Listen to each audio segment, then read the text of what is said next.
Hi, my name is Angela, and in this video I'm going to be talking about how to prepare for residency applications when you're a pharmacy student, all the way from your first year in pharmacy school or your P1 year to up until the last year of pharmacy school, which is P4 year. I'm doing these videos just to provide advice, and I usually cover topics that I think would be helpful, but someone brought this up as an idea that they wanted me to talk about.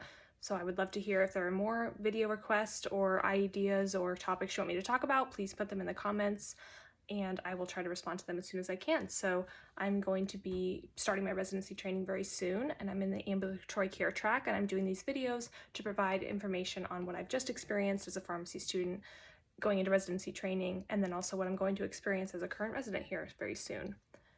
P1 year, you're going to want to just figure out what the options are. You're going to just want to figure out what different areas of pharmacy are there, what are the requirements to be that pharmacist training-wise. Most of them will include residency if you're not going into retail or industry. So you just want to see what the job is like and what the options are. I'm going to put a link in this video to a quiz that I took as a pharmacy student that our school provided, put out by APHA. It's a free career quiz. Do not take this as law, as of something that is always and forever binding. It's just to give you an idea of what you think your personalities and strengths and areas are currently when you come into pharmacy school, maybe where your strengths might be headed. What this quiz gave me was a good guide, but it was, again, something that I ended up changing as I went along. Some of my strengths stayed consistent, but I grew other strengths or I grew other interests. So just something I would tell a P1 student to start out with. See where you're at, and then you can go from there. But keep your mind open in terms of what these fields are, because many of them were unfamiliar to me until I learned about them as I went along.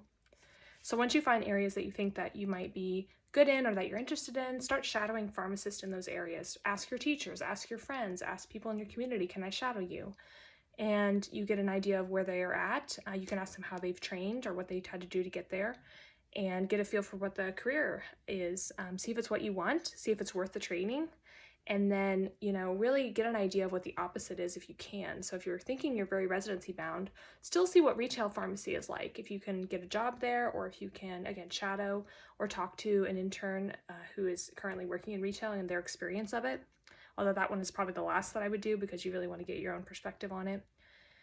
Then if your pharmacy school has any residency prep events, go to those. Or student organizations that put out different residency preparation or experience events or guides, definitely go to those. Take advantage of those. They will give you the most current resources and insights as part of just their normal events in their organization. So take advantage of that. If your campus has any resources aside from your pharmacy school, look at that as well.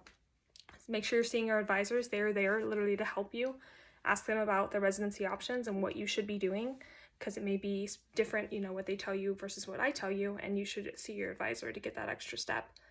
It's optional to start your CV as a P1, and I put other videos in this YouTube channel which have what I have to say about CVs, but so check those out. And then it's also optional to get started on research. That would be pretty early. I would feel like the main goal of P1 year is just to get exposure, get experience, get yourself settled in the groove of a new type of education in terms of pursuing a doctorate. Just get that under your belt before you really hammer in on researching your CV, but you could get it started if you want to.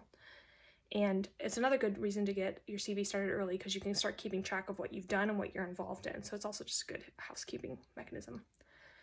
Then P2 year, you're going to want to keep exploring your options, keeping your mind open, shadowing, going to those prep events, just keeping those general things that you did P1 year going. You should definitely start your CV, in my opinion, P2 year, and see what holes that there are in your CV. Maybe you're not very involved. Maybe you don't have very many good leadership roles that you could want to seek out and start to add. That's something I would definitely do. Start taking on leadership roles that you're passionate about. If you are not super passionate, still consider doing it to get good just experience in being in those roles. Try to get into research if you can, because if you get in this early, then hopefully you can have something published or finished by the time you're applying for residency programs and something to talk about. To get in those opportunities, keep meeting with your advisor, ask them about open opportunities, or start talking with teachers who are in fields that you are passionate about, or if you just really like that teacher and think that you would work well with them, start doing that. P3 year, you're really going to want to start polishing your CV and cutting out some of the excess stuff that maybe you threw in at the beginning, but now you realize is not really what you want to highlight in your applications. And then I would really start finding mentors who can be specific to what you have in terms of questions and what you're looking at in the area even that you're living in. So if you maybe want to stay in the state that you're from, you can start to ask them about the residency programs in the area and get that personal experience. So I would try to find mentors, more than one if you can, but at least one, so that you can use them during your P4 year. Start establishing a relationship with them and give them enough notice ahead of time. This could be current P4s when you're a P3, could be current residents, or just current pharmacists who are in the field that you want to be in. Anyone to mentor you would be a great asset. Try to see if you want to find people to write you letters of recommendation at this stage in your P3 year, a year before. That's something I thought of. And ask them if there's any additional steps you can take within your job or maybe in your organization or whatever, and say, is there anything I can do? I want to, get into residency training. I know it's very competitive. Could you give me an opportunity to showcase my talents and put in some extra work so that I, have that extra part in my application? If you've done research previously, try to start presenting some posters. Go to mid-year if you feel like it would benefit from you. It's pretty optional, and if you have the money, it could probably just be a really great experience too, though, going with all of your pharmacy school friends or classmates. So it could just be a great social experience, but that's something I would maybe tell someone P3 year. And then start mentally preparing for a more challenging P4 year, because there will be other students who are not pursuing residency training, and they will be going through rotations, and that'll be a lot, but then you also have extra work to do in residency prep that will be extra. So when you hear those other students not doing it, just mentally prepare that you're going to be doing a little bit more work than everyone else, and preparing for that early is sometimes helpful.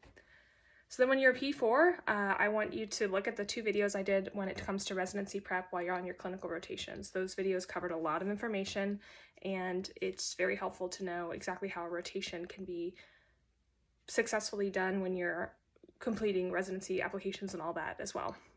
I have a couple other videos on how to search for residency programs. I would do that in the June, July, August range, and after when you're a P4 on rotations. Same videos on CV, how to match with a residency program. I have a couple of those. Stay connected with your advisor even if you're away from school. Doing an email, doing a Zoom meeting, doing a phone call, just something. They're still there to help you even though you're maybe distanced from your home base at your pharmacy school. Keep up with that mentor. Hopefully you found P3 year, or find a mentor P4 year. It's not too late for your specific needs and questions. Stay connected to your class. In my class, we were all separated in different areas with rotations, but we still asked each other questions, leaned on each other, especially during the COVID period when a lot of things were new, even for any, student going through this process, and help each other out if you can. Give each other some reminders on deadlines for applying or for opening up certain things on forecasts or whatever. Just stay connected with your class. Go to mid-year for sure if you can, if you have the money. You don't have to go to mid-year in order to be successful as a resident, but it shows that extra step, or residency applicant, sorry. It shows that extra step that you are really willing to seek out programs and get that face time with them and really see if they're a good fit for you. So programs, if they see you at mid-year, it's just one extra encounter they have with you and one extra step that you've taken to show that you're really invested in this process, really invested in trying to get into residency and further your career and your passions. So I would definitely recommend a student to go to P4, or a P4 student to go to mid-year. So that's kind of the timeline. I know that's very general. Different schools or different people would maybe describe a different timeline, but that is what I would tell a student who is saying, wow, what's it going to look like from P1 to P4 year if I want to do residency training? So some people I've heard should say, residency prep should begin at P1 year really heavily, and maybe if you're going to a really competitive area or specialty, that is maybe true. But I think there's something to be said for all the students that I know who decided to go into the residency application route during their P4 year, in the middle of it, or even at the end of P3 year, and still got a residency. So it just depends where your expectations are, what field you're applying to, and just who you are in general. So that's what I would tell someone who is asking for advice. If you have any thoughts about that, please let me know in the comments, or any questions. Like the video if you liked it, share it with someone you think it would be helpful for, and I will see you guys in the next video. Thanks.